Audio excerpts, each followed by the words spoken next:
Hello, here this video we have to discuss some topics related to some simple problems. This 1 and 2 mark problem that you can expect in GATE exams, okay, in engineering related exams. Okay, the problem solving skill is very important. Okay, before solving we should know some basics. Here the next thing you have taken that next topic is a parallelogram law of forces. Okay, here the parallelogram law of forces enables us to determine the single force called resultant, which can replace the two forces acting at a point with same effect as that of the two forces. In the earlier we have given you some video, through that I have explained you what is that resultant forces. Here what it does, this parallelogram law of forces, where we can apply this law. Okay, the parallelogram law of forces enables us to determine the single force that is nothing but a resultant force, which gives the same effect as that of the remaining two forces which are acting at a point with the same effect as that of the two forces. Right. Here the statement is given. It states that if two forces are acting simultaneously in a body at a point, I will explain with this figure it's given. First you can see the statement. If two forces are acting simultaneously in a body at a point, are presented in magnitude and direction. The force is a vector quantity. These two must be present. These two must be given through with the force. The force which defines both the magnitude and direction. Okay, by the two adjacent sides of parallelogram, their resultant is represented in magnitude and direction by the diagonal of the parallelogram. You know what is parallelogram, how it looks like. The diagonal of that parallelogram will gives you the magnitude and direction of the resultant force, which passes through the point of intersection of the two sides representing the forces. That is what the statement of parallelogram law of forces. For example, you can consider this figure A. The body is given. Here there are two forces which are acting. One is F1 and F2. For example, you can take that F1 as 4 units and F2 as 3 units. The point of application of these two forces at point A, but line of action is given. This is the line of action of F2 and this is the line of action of F1. These two separate at an angle of theta. Right. For this we need to write the parallelogram. Take F1 is equal to 4 units, that is along line AB. Then AC will show that 3 units, that is F2. The angle between F1 and F2 is given, that is theta. If you are written the parallelogram, the parallel to this and parallel to AC and parallel to AB, the CD is parallel to AB and BD is parallel to AC, you will get the parallelogram. This point is considered as a new point, is considered as point D. When you are joining this AD, the length of the diagonal AD will gives you the resultant force, the magnitude of the resultant force. The direction of this force is also given. Okay. The angle which is made by this resultant with the horizontal force or force F1 is alpha.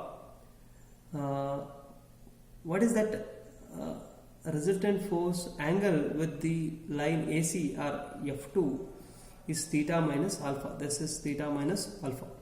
Right. Here we have to write the body at a point of application of A, then resultant is like units corresponds to AD, the length of AD. Unit corresponds to length of AD. That's what is said by this parallelogram law of forces. Here R is equal to resultant force is equal to AD, that is root of you know that what is the equation for resultant force. So when the two forces are acting at a body at an angle theta, the equation is square root of F1 square plus F2 square. Right, F1 is AB and F2 is AC. Instead of that I have written this as AB and AC. AB square plus AC square plus 2AB into AC into cos theta. F1 square, F2 square, if you know the magnitude, F1 square, F2 square plus 2 into F1, F2 into cos theta, that is resultant force. That is you can measure along the line AD. That is what said by the parallelogram law of forces. Here also I have one problem. Okay, we can solve it here. A system of four forces. Here, what we have to determine? We have to determine the resultant force. That's why I took this problem for this video. A system of four forces acting at a point on a body is as shown in figure. Determine the resultant. Here I will take this as an x-axis and vertical axis as y. This body, this point, you can consider this point as P if it is not given. I will take any of the name for this point P. This is 200 Newton, this is 120 Newton, this is 50 Newton, this is 100 Newton. Okay. If theta 1 is the inclination of 200 Newton force to x-axis, okay, if it is theta 1. Okay. What is tan theta? You know that tan theta is 1 by 2. Okay, I can write like this. Tan theta is what? Tan theta is 1 by 2. Okay, that is 1 by 2. I have written this. Then what is theta is equal to? Theta is equal to 26.565 degree. 26.565 degree. You can easily calculate if it is 1 and 2. You know, tan theta is equal to 1 by 2. Similarly, inclination of 120 Newton force to x-axis is what is given by theta 2. This we can take it as theta 2. Then tan theta 2 is equal to 4 by 3. That is equal to theta 2 is equal to 53.13 degree. Theta 2 is equal to 53.13 degree. Okay, that is, you can see that what is that, 4 by 3, 1.33.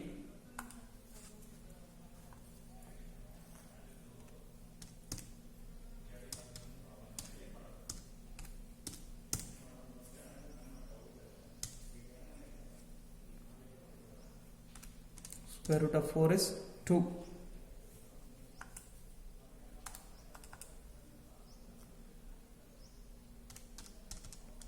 Okay, this tan theta 2 is 4 by 3, then theta 2 will become 53.13 degree. Then what is sigma fx? The forces acting in horizontal direction x and forces acting in vertical direction y. The sum of the forces acting in the horizontal direction means you have to take rightward as positive or leftward as negative. Okay. Here, what is the horizontal force? If you know the theta 1 for fx, that is all the horizontal force in the x direction, 200. For horizontal force, it is cos 26.565 because theta 1 is known, minus 120, it is acting in the opposite to the direction of 200 Newton, 120 cos 53.13 degree, it is acting, the horizontal force of 120 Newton is opposite to the direction of this x-axis, so it is minus, it is given by negative. Next, 50 cos 60, what is it? If this angle is given, that is 60 degree, 50 cos 60 will give the horizontal force, but it is acting opposite to the direction of x, right? Then plus 100 sin 40, this is, if you want to calculate it, this is plus because it is acting in this direction.